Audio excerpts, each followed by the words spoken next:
Well, first of all, thank you very much for inviting me to speak. I always I'm worried when I'm being introduced. As a housing director, once they introduced me as being from Del Monte University, which is quite an interesting idea. However, more seriously, I fully agree with Carolyn that what we really need in this country is an informed debate nationally and locally on the role of the private rented sector. And what I want to do is to really highlight 3 points.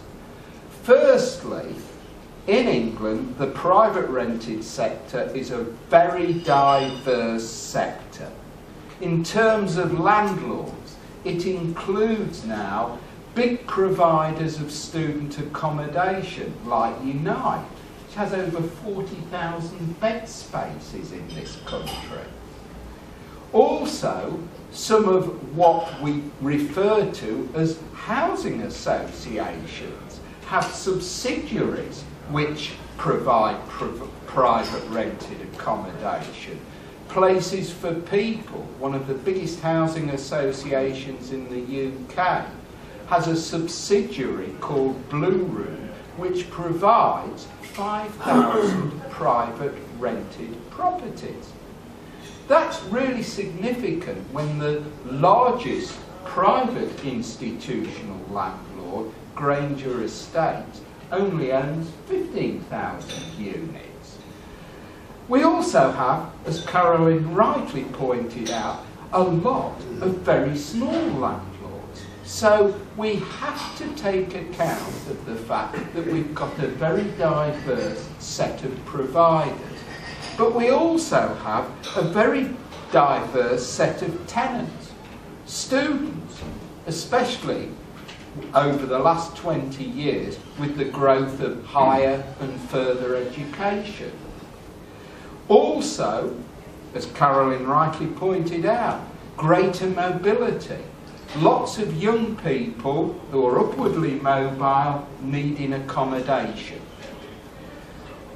But most importantly, what we all know is that there are families now who can't get social housing because there's not enough of it and they're not in priority need, and those families can't get a mortgage and get on the bottom rung of the owner-occupation ladder.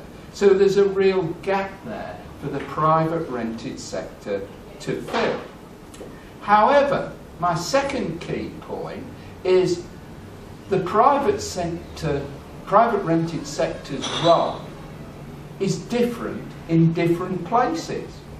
My centre's done some work in Hull recently, where the rents in the private rented sector, in what is in some places a very declining housing market, are lower than the rents in the social rented sector.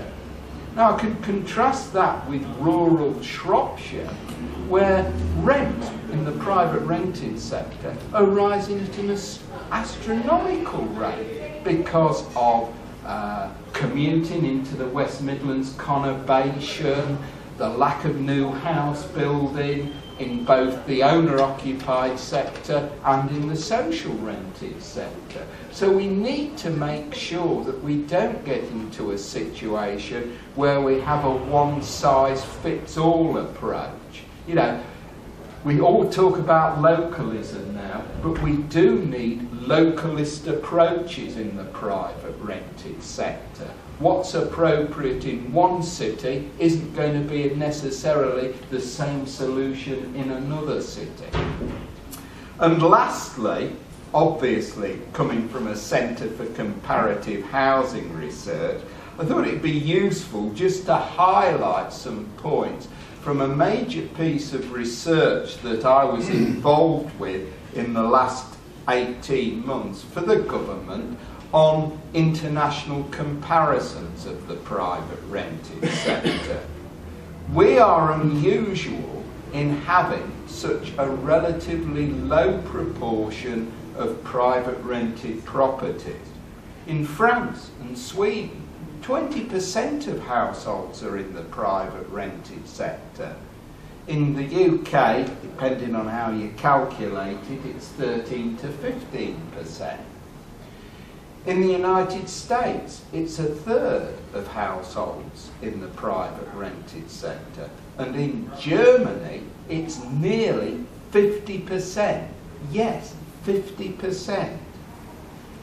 Now, that's not to say we should policy transfer or copy what they do in other countries, but it strikes me it's useful information to start to have an honest and transparent debate about the private rented sector and what we might do.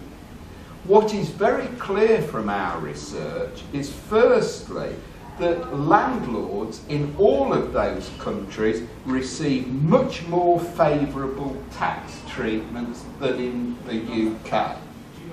Landlords are enabled to have depreciation allowances, and some of those are very generous. There are also caps of the volatility and rises in house prices that our housing market has had because of the high percentage of households in the private rented sector, where if there is a culture in Germany that a private rented sector is high quality, good standard property. Thank you. Thank you very much.